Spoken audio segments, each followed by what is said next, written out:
वडीगोद्रीची ही दृश्य आहेत। वडीगोद्रीवरूनच पुढे अंतरवाली सराटीत जाता येतं। साधारणपणे 5 ते 10 किलोमीटरचा रस्ता आहे। वडीगोद्रीला वाघमारे आणि हाके उपोषणाला बसलेले आहेत। ओबीसी आरक्षणाकरता हे उपोषण वाघमारे आणि हाकेंचं सुरू आहे आणि तिकडे अंतरवाली सराटीमध्ये क्रांती दिनापासून जरांगे उपोषणाला बसलेले आहेत। आज झालं नेमकं असं की वडीगोद्रीवरनं पुढे सगळे मराठा आंदोलक अंतरवालीला जात असताना त्यांनी जोरदार घोषणाबाजी करायला सुरुवात केली। 1-2 तास असे उलटल्यावर ओबीसी समर्थक ओबीसी आंदोलक सुद्धा आक्रमक झाले आणि मग पर्यायी रस्ता असताना इथूनच का हे सगळे आंदोलक जात आहेत आणि घोषणाबाजी करतायत असा प्रश्न त्यांनी पोलिसांना विचारला आणि पोलिसांचं समर्थन आहे, संरक्षण आहे मराठा आंदोलकांना असा आरोप सगळ्या ओबीसी आंदोलकांनी केला आणि मग हे दोन्ही समाज आमने सामने आले। या दोन्ही समाजांनी घोषणाबाजी करायला सुरुवात केलेली, त्यामुळे तणावाचं वातावरण निर्माण झालेलं होतं। काही क्षणापूर्वीची ही एक्सक्लुझिव्ह दृश्य न्यूज 18 लोकमतवर आपण बघता आहात। आमचे प्रतिनिधी सिद्धार्थ गोदाम आपल्या सोबत आहेत, त्यांच्याशी आपण सविस्तर बोलूया।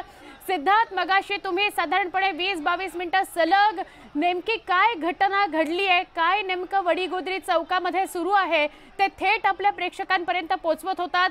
आता थोडी शांतता आहे का की अजूनही घोषणाबाजी तणाव तसाच कायम आहे?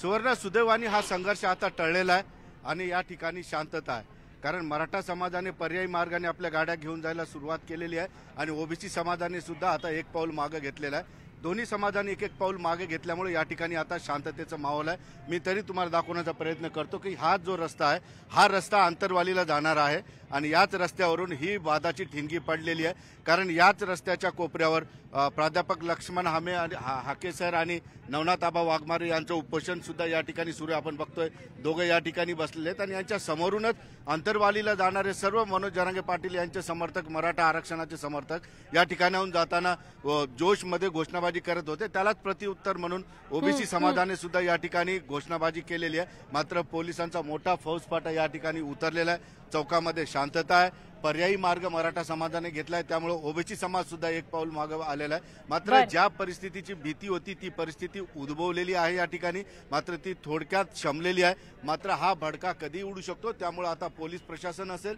किंवा इतर दोन्ही समाजाच्या नेत्यांना शांततेचं आवाहन करावं लागेल, कारण दोन्ही समाज मोठ्या संख्येने आहेत। सिद्धार्थ, मात्र एका बाजूला आपल्याला ओबीसी समाज दिसतो, दुसरीकडे आपल्याला मराठा समाज दिसतो। एका बाजूला जरांगे, एका बाजूला हाके। जरांगे म्हणतात फडणवीस आरक्षण मिळू देत नाहीत, एका बाजूला आज थेट हाके म्हणतायत की एकनाथ शिंदे ओबीसींना आरक्षण मिळू देत नाही। हे सगळं काय आहे, काय चित्र उभं करताय? निश्चितपणे मी तुला हेच सांगण्याचा प्रयत्न करतो या ठिकाणी की मनोज जरांगे पाटील यांचं 6वं उपोषण सुरू झालेलं आहे, त्यांची स्ट्रॅटेजी बदललेली आहे। या ठिकाणी लक्ष्मण हाके आणि नवनाथ आबा यांचं आंदोलन सुरू झाले, यांची सुद्धा स्ट्रॅटेजी बदललेली आहे। लक्ष्मण हाके सरांनी सुरुवातीपासूनच मुख्यमंत्री एकनाथ शिंदेंवर जबरदस्त हल्ला करायला सुरुवात केलेली आहे, अगदी पहिल्या दिवसांपासून।